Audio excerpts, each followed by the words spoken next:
Thank you. So thank you everybody for joining. And so my name is Jasper Crawley. I've just moved out to Singapore during this pandemic. Got here 2 weeks ago. Did my stay-at-home notice with all my family in the Orchard Hotel, all stuck in a room with 3 children and my wife as well. So it's nice to be out and about, and really nice to be able to speak to you all today. What I thought we'd do is briefly touch on who the World Gold Council is for those who don't know us, and then kind of remind everybody what it is about gold that's interesting. And we can do that through the strategic case for gold. Then I'll give you a market outlook and an update on what's been going on and what we're watching. And then finally, I wanted to bring everyone's attention to some resources that might be useful for you when you're looking at gold. So down here, just to draw your attention to myself, bottom left, Estelle joined the team recently as well, and so you can always reach out to either of us if you do have any queries or questions on gold. So briefly, the World Gold Council is a membership organization. Our members are gold miners, so we work on their behalf.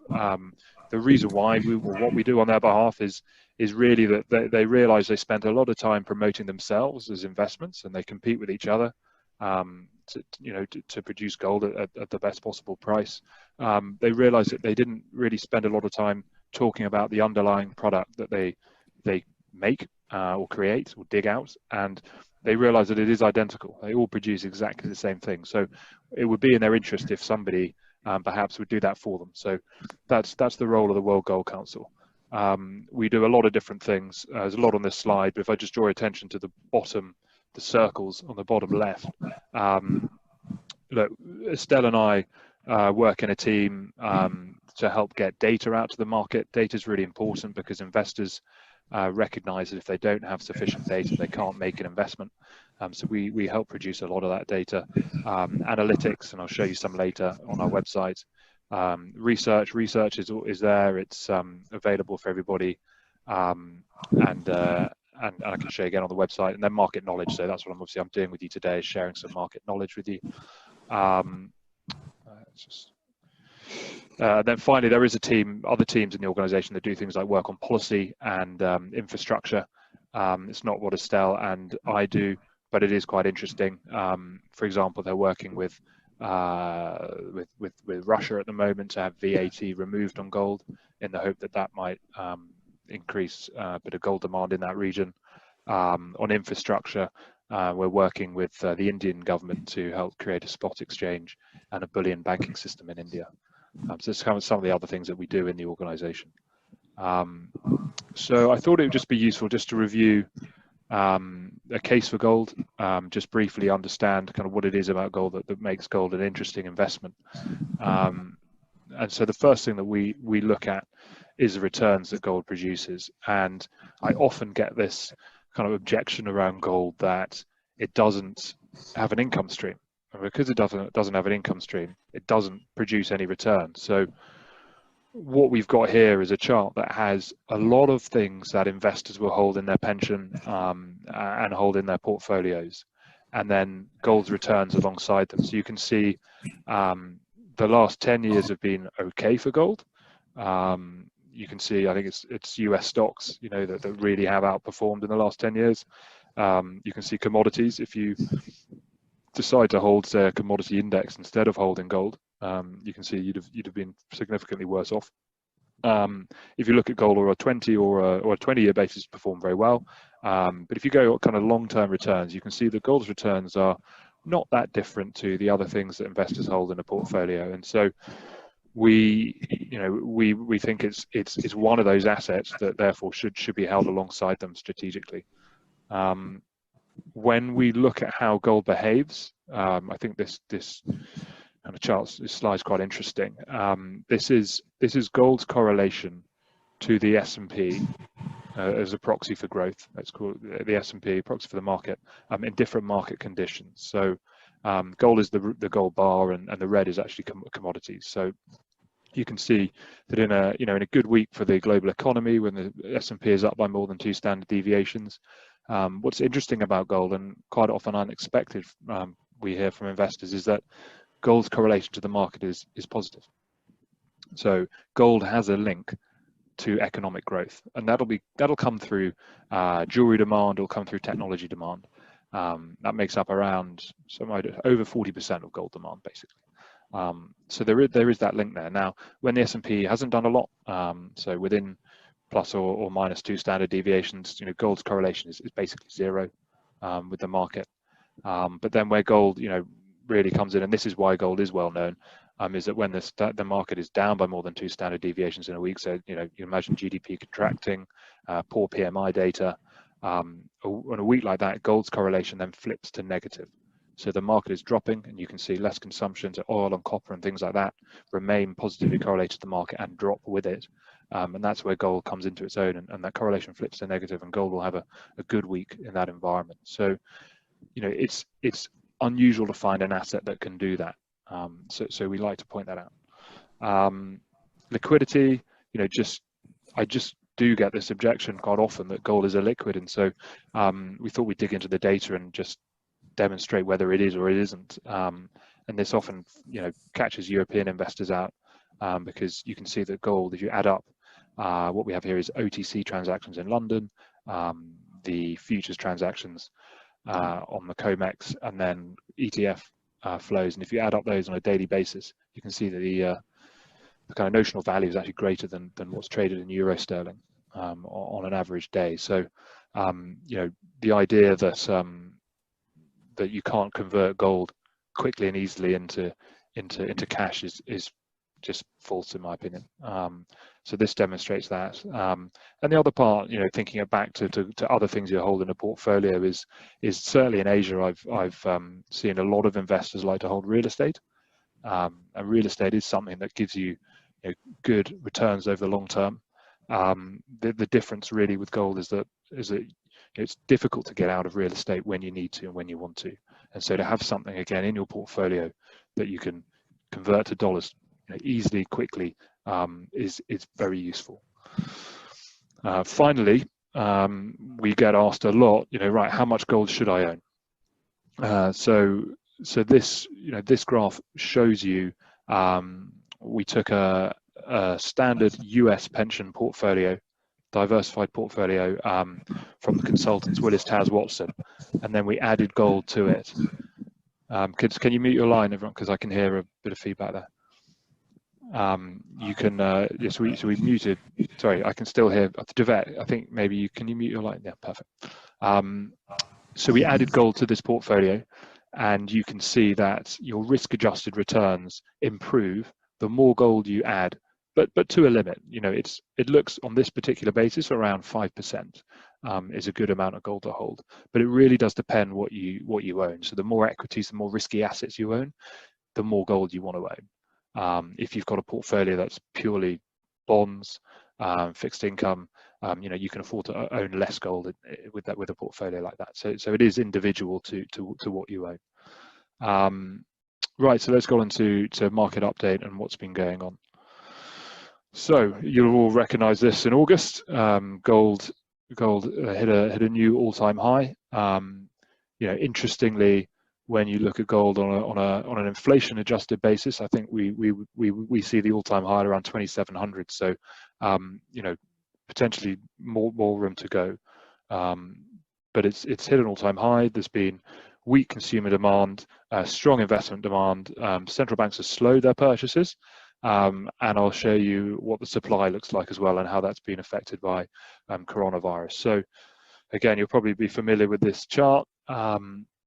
Probably draw your attention to March. In March, we were taking a lot of calls from concerned investors who owned gold as part of their diversified portfolio, and were concerned that it wasn't really doing its job, and they could see everything dropping in their portfolio, and they were trying to understand why gold did as well. So it's worth touching on that.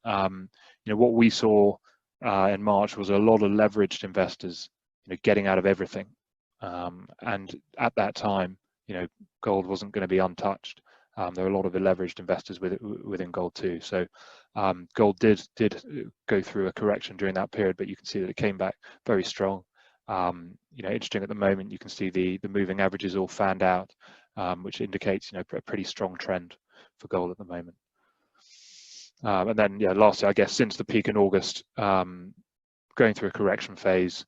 My chief market strategist always reminds me that corrections in gold tend to last weeks, not days. So that it could go on for I would guess a few more weeks from where we are. So gold and other currencies. This chart I find it probably doesn't get enough attention that it deserves, particularly if you go right back to kind of 2008. You'll know that gold peaked out previously, and people talk about it in dollar terms around 1900 in 2011. What was interesting about that time was that the dollar was really weak, and so when we started to see the signs of another bull market in gold, you could see gold lifting off in other currencies, but not in dollar. The dollar is still pretty strong. It's about 27% stronger than it was in 2011, and yet, despite that strength, it's very interesting to see gold performing so well. But it is interesting. We did feel like it was a bit of an indicator to see gold start to perform well in euros and in sterling ahead of perhaps a pickup in the dollar price. Jewelry demand, which I touched on earlier. Sorry, I've got to move that over here. So jewelry demand. So jewelry and a lot of the physical market made up prior to this year. I think they averaged, if you count technology, jewelry, and bar and coin demand, was around 80% of over the last 10 years, around 80% of gold demand. So there's been a big drop in jewelry demand this year. We've obviously had a lockdown in India, which makes up roughly 20% of physical demand, and that has prevented people from obviously purchasing gold. Obviously, there's been loss of income as well, and I mean, interestingly, actually, on the other side, perhaps selling has been prevented too, because people haven't been able to get down and start that recycling process of selling out their old gold and converting it to cash. But you can see that on the first half basis, versus other years, and if you relate this back to say 2007-8, you remember how bad things were in those years, you can see that jewelry demand really has fallen dropped considerably. I picked out this chart because I thought it was interesting to see. A lot of you will come from, I think a lot of you are from Malaysia today, so you can see kind of where Malaysian physical demand has dropped versus others. But you can see sort of, Hong Kong, big drop, China and India, which make up between them perhaps 40% of physical demand. Big drops in those regions. So with that in mind, why would gold still have performed so well? And so the big feature of the market this year has been ETF demand. We cover this pretty well on our website, and I can point you in that direction later on in this call. But you can see that the tonnage, I think, is about over 700 tons of gold going into ETFs this year alone. We've seen in terms of Q1, I think it was a sort of 600% lift off versus the year before. So it's a big pickup. 40% of gold demand, sorry, 40% of gold supply this year has gone into, or equivalent, has gone into ETFs. So this is the Western investor. This is the kind of fear driving the gold price. And perhaps you can think one way to think about gold perhaps is the jewelry demand and the physical demand being a kind of base price for gold, and then this investor demand comes in and really picks gold up and removes it away from a physical price. So this has been the big driver. COMEX is interesting because we used to use COMEX as for positioning. Basically, you can look at net managed money positions on COMEX as a proxy for how long or short is the market, and that worked pretty well. So you can see on the chart on the right, when you've got a net short, for example, just after June 18 on this chart, there's not a bad time to enter the market if you think speculators have gone too short. And then likewise, when you see this peak, that can be an indicator that the market's a bit long and you've got a lot of hot money in there. What happened with COMEX was we saw a disconnect in the price around April, where people that were long futures in New York and expecting to be exposed to the gold price through those futures found that the futures started to detach away from the gold price and trade differently. And because of that, a lot of the length that would have been in the COMEX market has moved into the ETF market. There was a preference from those investors for a physically backed product that would therefore give them exposure to the gold price without other concerns basically around gold. So that has meant that it's been a bit harder to judge length in the market with these investors not there.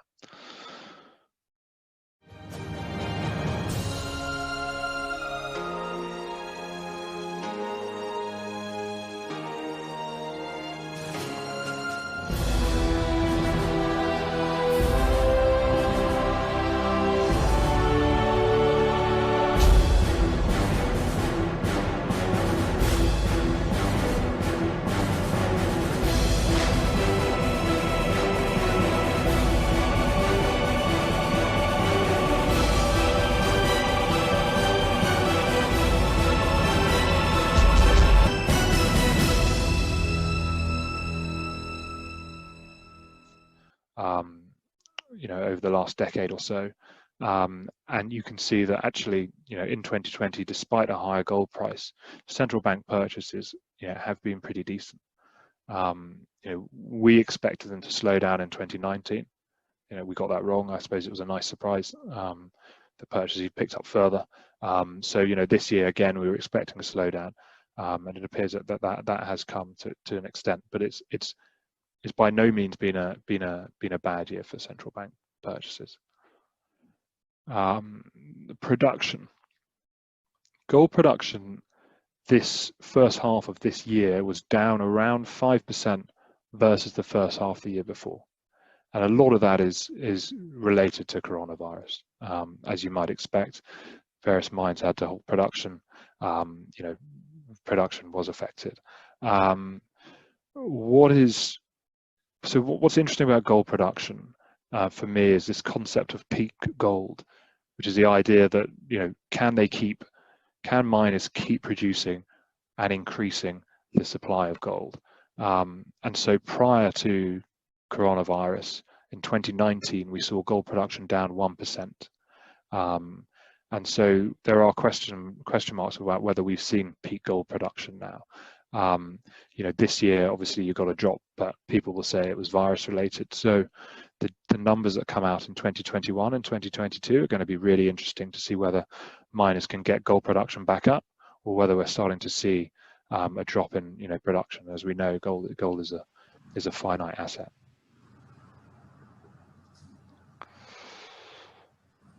Okay, so looking ahead, what does all this mean? So these are some points here, really written by my chief market strategist. His first point is, can investment demand continue to be strong to offset that weak consumer demand this year? I think back to the market in 2009 to 2011 when you had fear in the West driving, ETF purchase of gold, but simultaneously you had a large amount of stimulus out of China that really spurred the physical market at the same time. So, his second question here is, can consumer demand recover before investment demand has quietened? That would be interesting for gold. The economy is obviously key. Are we seeing a W? Are we seeing a U? An L? The latest one I saw was a K. What is the shape of the recovery? And we can talk a bit more later, but we have a great tool on our website that I really recommend those who are interested in modeling gold and how gold might perform in different scenarios can take a look at, called Quorum.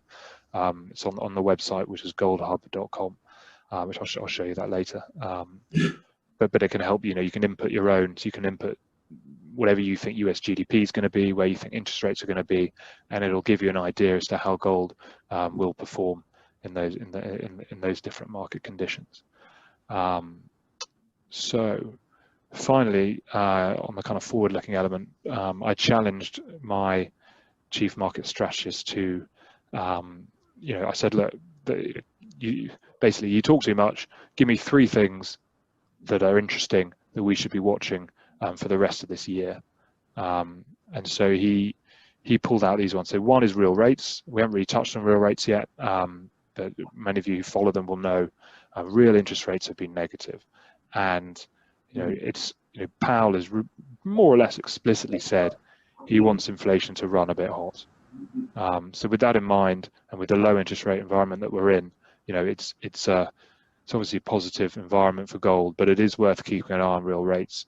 I think probably the biggest concern or worry for gold would be something like a credible vaccine coming out, and then economic activity very quickly getting into gear, and real rates moving, to adjust quite quickly to that.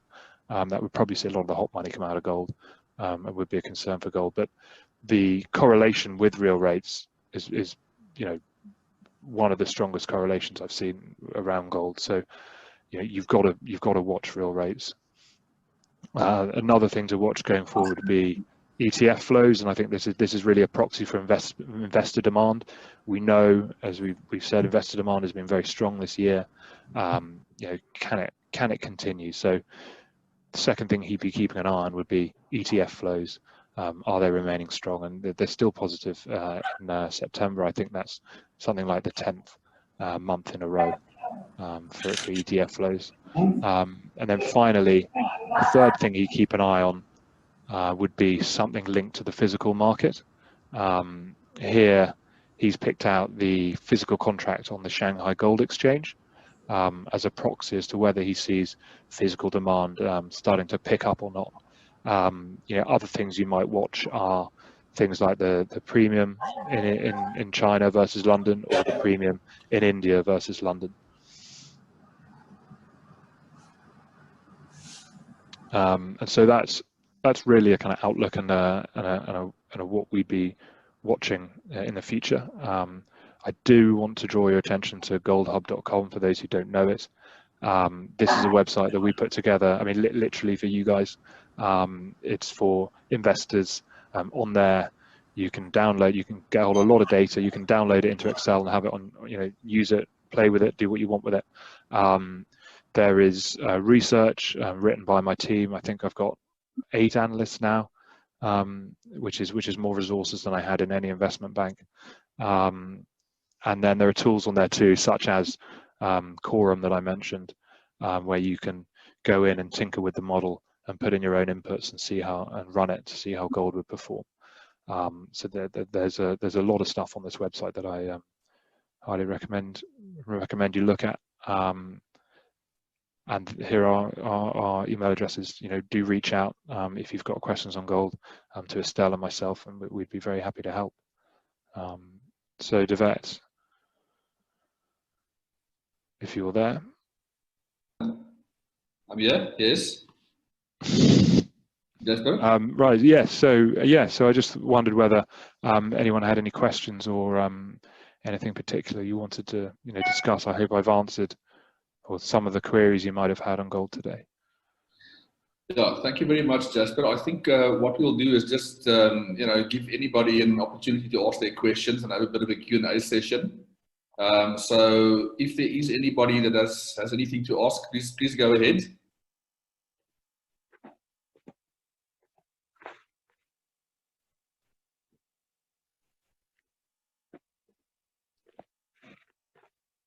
Okay, I think while we wait for anybody to formulate their questions, I have a couple of things that I would just kind of maybe check with you. What is your view on that, and if you can give us a sense of what's happening in particular, how does the super or endowments work elsewhere in the world when people want to contribute or hold a part of their portfolio inside of their pension fund?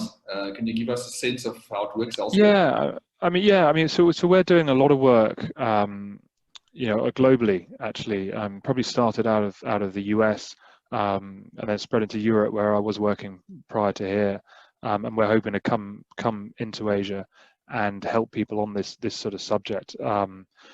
We were doing a lot of work with endowments, with pensions, helping them model gold, and helping them think about gold as something, particularly in a low interest rate environment where this asset liability matching is becoming more and more difficult. That it's pretty handy to have something in your portfolio that has the behavior kind of attributes that we mentioned earlier. So we've been talking with some actually very sophisticated investors who, sometimes it surprised me, the sort of questions that they ask, all things that we like to cover. Specifically, I've seen, I have to stay away from too much on the product side, but certainly there are some ways that you can add gold in that I've seen in the last from out of some of the superannuation schemes and the defined contribution schemes in Australia. The performance of gold has been around shy of 20%, I think, for a lot of these products. So it is something nice to have in a pension, and something that can help dampen your volatility overall, and be there as a bit of a life raft when things get a bit messy like they did in March. Yeah. So what's the typical percentage that's invested into the gold within the EPF? I know you touched in your presentation what is sort of the recommended. Yeah, we get asked that a lot, and there's no right, there is no kind of right answer, because it does depend what you own. If I don't know if you're aware of target date funds. It's another kind of pension product that's out there whereby you can, for example, for me, I would buy, for example, something like the 2050 target date fund, and then my money would go into this fairly passive product, and over time it would evolve to 2050, where I would retire and take, start to draw down on it, and it would be modeled perfectly over time to work for me on that basis. And on that basis, you'd want to have more equities if you're young and you've got a long time to retirement. And when you hold more equities, more risky assets, you want to have a bigger portion into gold. As time goes by and I get close to retirement, I'd expect my pension to start moving into more fixed income type assets. And with that in mind, you might want to reduce your holding to gold. Although, with the way that central banks are talking about stoking inflation, I'm not sure how much fixed income I really want to own. But in that, on that basis, you have a little bit less. I think the slide I showed earlier, which was that sort of typical pension, US pension, that was a diversified pension, it would have had real estate in it, would have had foreign equities, US domiciled equities, emerging market equities, all that stuff. And for that portfolio, around 5% would improve the risk-adjusted returns, pretty well. So generally, it is a number around 4 to 5, but it really depends what you've got. We've seen up to 11. Okay. So those examples that you've sort of quoted in terms of the returns in the region, you spoke about 20% recently. But I mean, isn't with most EPFs, if once it's inside an EPF or a super fund, this is going to be a long-term investment, most likely. So I mean, how long do you see people holding these? I mean, they wouldn't be liquidated out of the EPF, I presume, easily, like the normal flow of gold in the market.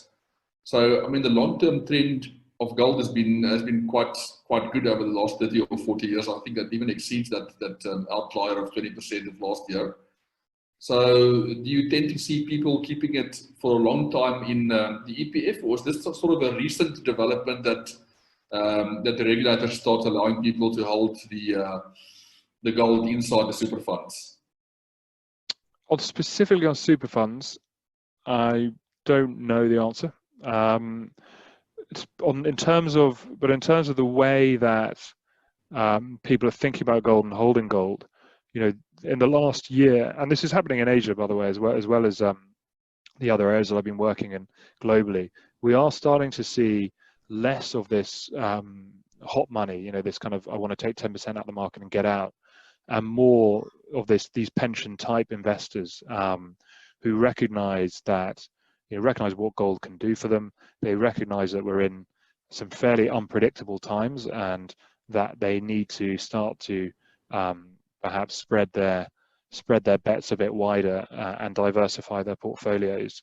And we've seen some big positions put on by some of these pension, fixed income type investors. Some who've had a mandate to hold gold, but really they hold fixed income, and in the last 12 months have decided actually this is a time to use that mandate, and some of them are now holding gold alongside their bonds.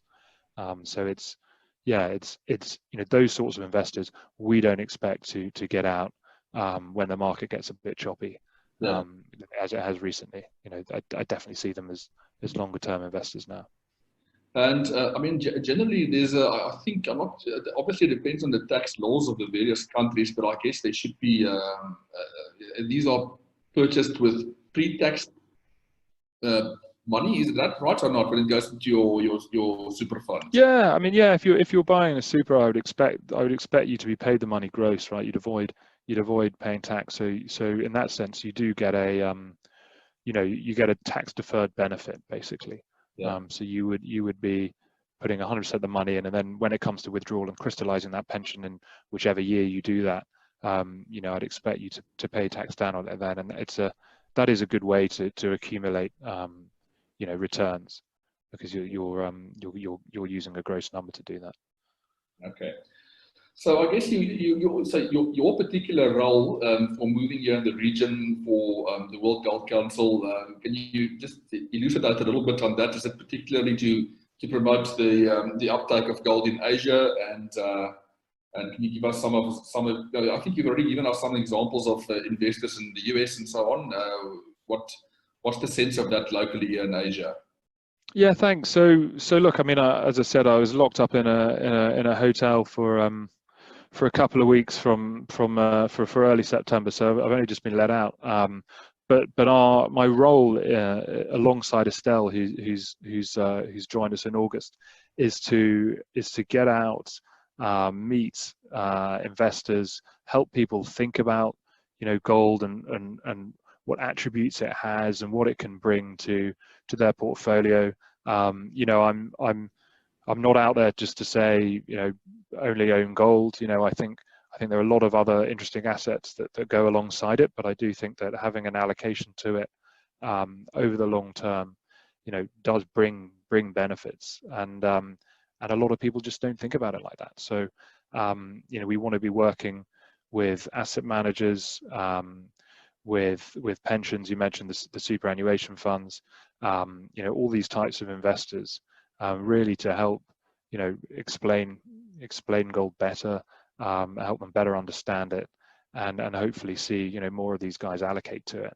And certainly the way we're working is having successes in the States and in Europe. So it made sense for the CEO to start bringing that into Asia as well. Yeah. But I just add also that look, we don't charge anything. We're fully funded, independent of anyone we speak to. So we are literally there to help you. So do reach out. Thank you. So thank you everybody for joining.